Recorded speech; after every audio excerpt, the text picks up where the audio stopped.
through when the growth look good on you. Best believe they wanna screw now. I've been trying to climb, devil threw me in the dark. Baby, don't be insecure, you can still go make a mark like blow. Could never let them drain my soul now. Blow. Tables turning like doorknobs, wow. Blow. I think I'm about to set sail. I'm a walking, living legend, walking with my chest out. Life keep dealing me cards, I keep fitting in. What's happening, people? It's G. We are back in the building. It is Euro time. Hope everybody's doing well. Hope everybody is blessed as per usual, guys. You know the drill already. Just like when you come into work every morning, you know where to sit down, you know where to pull out your laptop, you know where to smash that like, share, and subscribe to the damn channel. It's a glorious day, absolute glorious day. It's been an absolutely hot weekend. It's been a hot weekend, so hope everybody's enjoyed that. But as I mentioned before, we are back, man. We're back. England's last group game of the Euros. Hopefully it's not their last game of the Euros, otherwise we're done with the Euro content. Do you know what I mean? But hopefully England versus Slovenia isn't the last game, of course, that we see from England. There's so much going on with England in a general sense. We've seen all the news, we've seen all the pundits, we've seen the players coming at the pundits, you know, we've seen all the guys on social media, you know. Everybody's got an opinion, everybody's got something to say, you know, of course, with England's last group game. But ultimately, you know, at this current moment in time, you know, England are sitting top of the group, you know what I mean, on 4 points currently. Denmark sitting in second with 2, alongside Slovenia, and Serbia are bottom of that group. Every team in this group goes into the last game knowing that they could still technically qualify through to the next round proper. So it's definitely an interesting one. Technically speaking, England could technically drop down to 3rd place, which would be hilarious. And I think that would be way too disastrous. I think that'd be way too disastrous for England to be dropping down to them kind of positions there, especially when you've been top and you are the strongest team, you know, on paper anyway, in, you know, the entire group. A win and a draw, not really convincing. And I think that's probably where I'll start off, you know, the stream. Just, you know, the last 2 games, again, and I'll keep stating this, you know, throughout. As we know, it's tournament football, so there is the little bit of nobody cares. You know, as long as you get the 3 points, as long as you do what you need to do in order for you to advance, then that's the main thing, right? And that's 100% true. So, you know, I'll definitely back that. But on the flip side, you know what it is already. You know, when you have games like England did against Denmark, and, you know, not enough really was said that, you know, Denmark are actually a decent team. They are a decent outfit. They've also not lost so far in, you know, this tournament. But when you do look at it on the face of it, I think it's just more about the performance, because I think with England and England fans especially, I think a lot of PTSD comes into it. I think a lot does, because you start to think to yourself, you're a country that's not notorious for winning international tournaments. Of course, only won the 1966 World Cup. So, you know, there's definitely going to be that kind of, you know, cloud over you guys, you know, in terms of performances, in terms of the way that you navigate your way through groups and things like that, because the reality is none of it really means anything. And of course, we've got to deal with the here and now, and it's not the current crop of players. It's not their fault that England have done so poorly, you know, throughout basically the history of time, you know, since 1966. So, you know, they are feeling that burden, you know, for, you know, the country's failures, you know, in whatever aspect, in whatever kind of context you want to kind of put that in. They are feeling that burden, and it's unfair on them. I will say that. But ultimately, when you do look at it, you know, a lot of these players are the same crop of players that did get to the Euro final against Italy and lost, you know, so there is going to be a little bit of that under the same manager. So there is going to be that little bit of a, how do we know you guys can do it again? And unfortunately, and, you know, I know I've seen, you know, Declan Rice has spoken, Harry Kane has spoken, you know, just in regards to, you know, some of the backlash or the criticism that they've received. Unfortunately, it's they know football a million times better than I do. I don't know the game like these guys do, because they're in the game. They're going to be the ones to be able to tell you guys exactly what really goes on a day-to-day kind of basis. But just looking at it, I guess, from a, you know, football fan point of view, unfortunately, you guys are in a position now where it's, until you win something, you kind of need to just shut up and do it. You know, it's all well and good, you know, speaking about, Harry came out, spoken about, ex-England players and stuff like that. But again, they had to also deal with that as well. They also had to deal with that because they were also a good crop of players, during that period of time. People believe, and again, it's all subjective, but people believe that this is also another current good and good crop of players. So when you guys are not going out there necessarily performing, there's going to be questions asked. There's going to be questions asked. So when you're sitting there in that kind of position and you're feeling the heat, I guess it's really, we'll know come the, we'll know after this last group game, because England might go out there and absolutely batter Slovenia for all we know. And then that might shut people up. But that's the whole point of the game of football, is that you are going to be spending most of your time just trying to shut people up until you've done it. And unfortunately, because England as a whole, and it's not just these guys, but England as a whole have never done anything. Unfortunately, you guys are in a position, as I said, you kind of just need to put up and shut up. You know what I mean? It's not even put up or shut up, it's put up and shut up.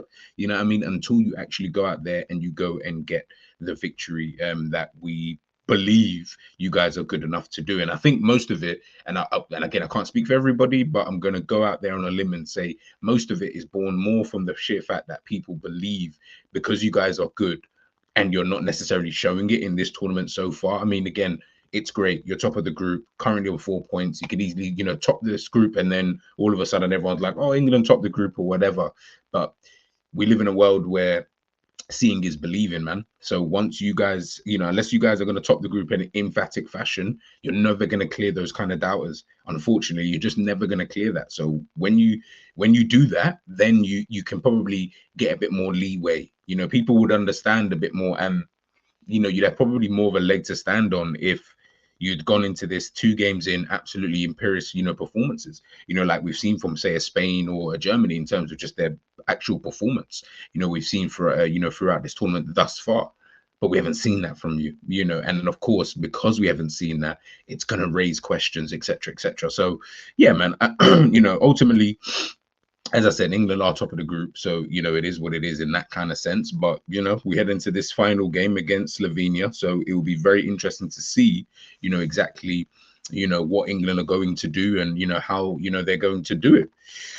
Of course, one player that has been the talk of the town since that game.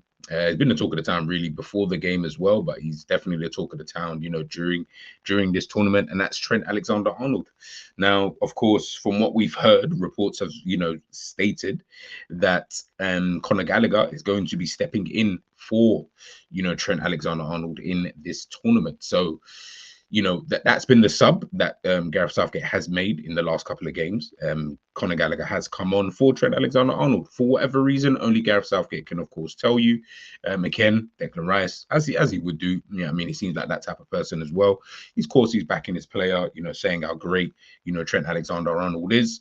He did mention something about playing midfield for Liverpool, but I don't remember that's ever happened, so I don't know what he's seen in that regard. I think maybe he was just trying to allude to the way that he plays, kind of thing, as opposed to him actually playing in the midfield area. But yeah, he's never played midfield for Liverpool, so not to my knowledge, not that I can remember.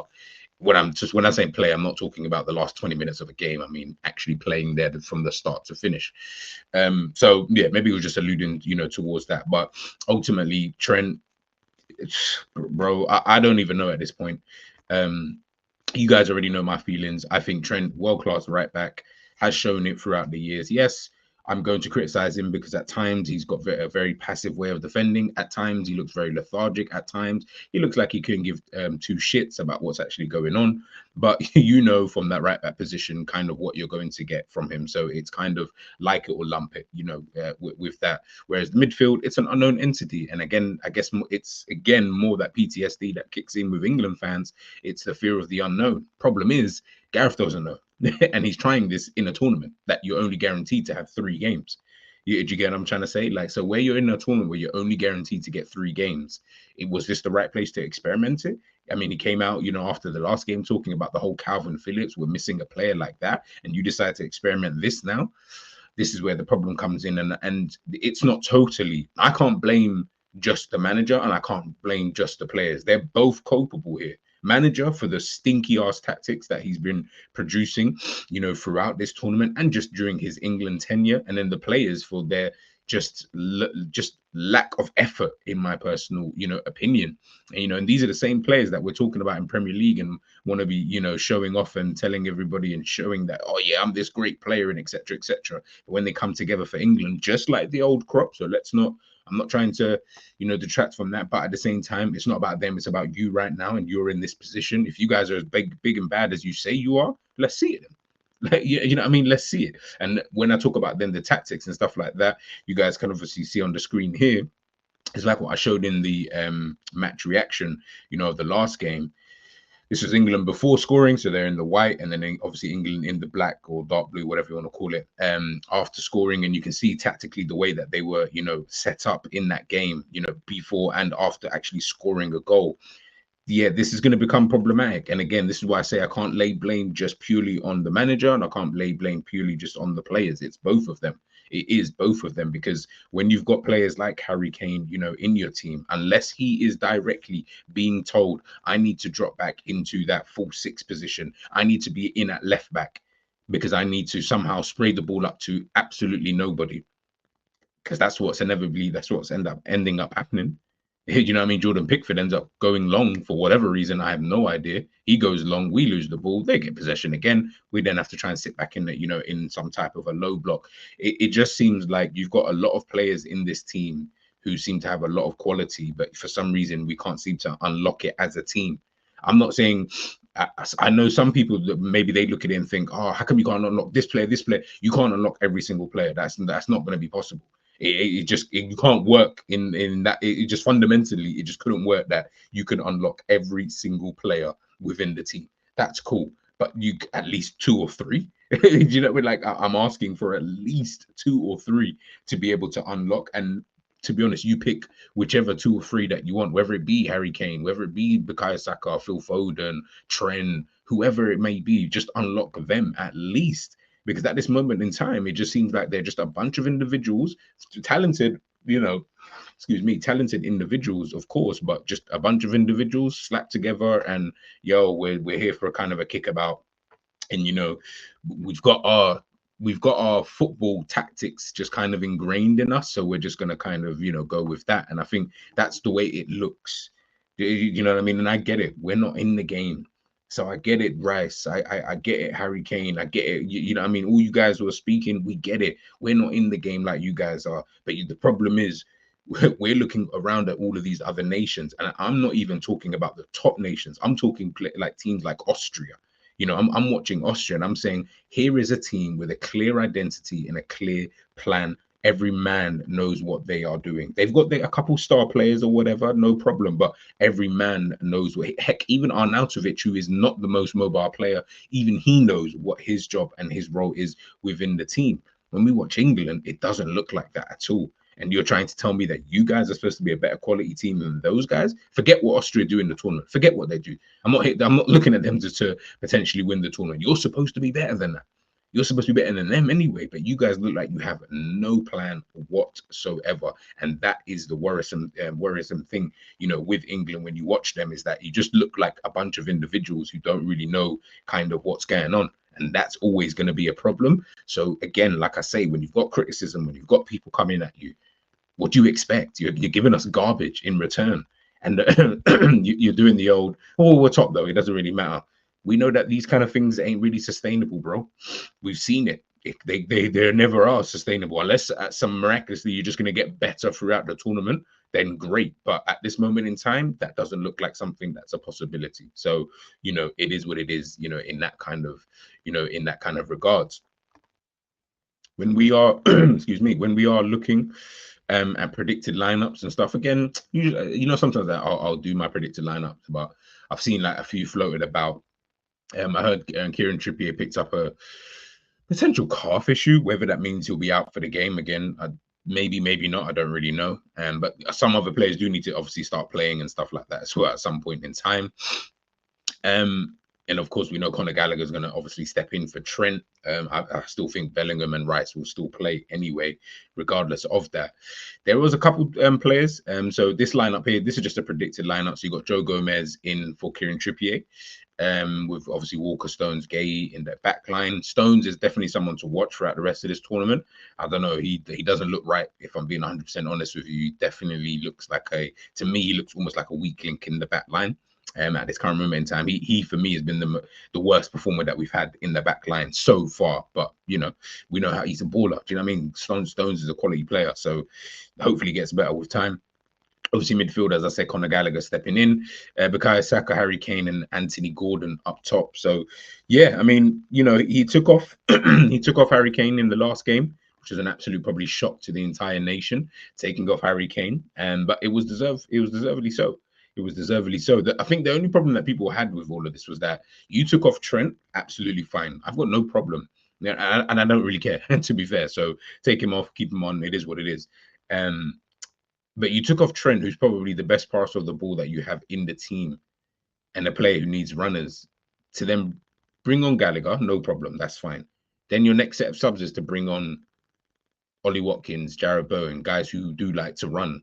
And then, but you've already taken off your passer of the ball. Like, it just didn't really make any fundamental sense. And that's where it kind of confused me a little bit, is if you're going to have these runners, then Trent's perfect for that. Then you just play to Trent's strengths. And if that's the case, then that's what we do. We build the team, in and around Trent. Of course, Liverpool fans, they're going to be Liverpool fans. They're going to moan, they're going to complain and that's fine. And it's understandable. Of course, one of their players is not being treated fairly. So, well, quote unquote, not treated, but treated fairly, by the manager, and we're not really seeing, his skill set. But to be fair, this is what I said before the tournament anyway, was that I didn't really see a point in Trent going into midfield, because I didn't feel like he was going to do what you think he's going to do under this manager anyway. And to be honest, who knows what he's going to do under a Slot? I'm still not confident that that's going to happen anyway, to be honest with you. But that's a story for another day. But in this kind of midfield, I guess with what Southgate is trying to do, the one thing I'm always looking at mainly for me is trying to look at the fact that you haven't really got any control in the midfield. That's more of a worry than anything. Forget about having someone who, it's great that Trent creates all these chances. That in itself is really, really good. But when you're a team who don't create that many chances anyway, it's like you're going to need another way, which is a bit more sustainable, because Trent might not always be able to do that. Now, of course, you've got here Kobe Mainoo and Adam Wharton. Pick one of those two to start in the midfield instead. Maybe probably more leaning towards Wharton than anything, just because of his style of play. But either one, just stick them in alongside, Declan Rice instead, and try and help to gain a bit more control within the midfield. I'm not even talking about defensively or anything. It's just genuinely just the control. I don't feel like England have that control. And again, Declan Rice, he alluded to that. We were all over them and stuff like that. You could be all over a team and not have control. It's not very difficult. I've seen Liverpool do it for many a year, many a year. In terms of looking, because you're all over them, you feel like that is control, but it's almost like chaos, to be honest with you. And again, that controlled chaos, so to speak, can only take you so far. The only problem with England is that it's like chaos, but slow, lethargically done. It's weird. It's such a weird blend, from what I see, from Gareth Southgate and from England in itself. And you don't really have the other players in and around the team to be able to penetrate that. You haven't got the wingers, or you haven't played the wingers, should I say, in order for you to have that kind of style. And to be honest, you've only really got one winger who I feel could play that kind of style anyway, which would be Anthony Gordon. So, when you put yourself in those kind of positions, this is the kind of makeup. So again, you've got Adam Wharton, you've got Kobe Mainoo. Does Conor Gallagher realistically need to play? Is that going to help you with control? Obviously, we'll see. We will see against Slovenia what how that kind of looks. To me, I don't feel like that he's going to give you control. I feel like all it ends up giving you is a more defensive midfield, and I don't feel like that's what England need necessarily. Again, like I said, it's just about having control, having possession in the middle of the park. When you do have possession, what's the next move, from there on in? And if you are going to be playing with certain types of wingers, Foden can't keep dropping deep and vacating his position and having this almost free roam, because then you've got Foden and Harry Kane both doing the free roam thing. How many players can you have in a team that's going to be doing free roam? You know, at some point in time, someone needs to rein it in and just stick to your position. When you've also got a player like Bukayo Saka, a player that I really do like, but he likes ball to feet. This guy ain't running in behind for shit. Which is weird because he's actually fast, but he's not running in behind like that. So if he's not running in behind, you've got everybody who just keeps coming deep. So I guess your only real option is trying to get Bellingham to run in beyond that. What, one player realistically doing that? You've got other players, man. That's all. I think that's all people are asking for. You've got other players. You've got Cole Palmer, you've got Anthony Gordon, you got Ollie Watkins. You know, you got all of these other players that you could potentially be using. You may have to start using them at some point in time. You may have to start using them because the results that you're really getting, scraping past Serbia, draw against Denmark, like it's not really popping right now, and it just, nothing seems to be fluid, if I'm being totally honest with you. So let's wait and see, man. Let's wait and see. I think England will narrowly win this game 1-0. Yeah, I'll go with England 1-0 to top the group. I'll finish up on 7 points. But it'll be a very narrow victory, and we will be complaining after the game just as per usual. So make sure you guys find me back here on the game's on Monday night, I think. Yeah, Monday night.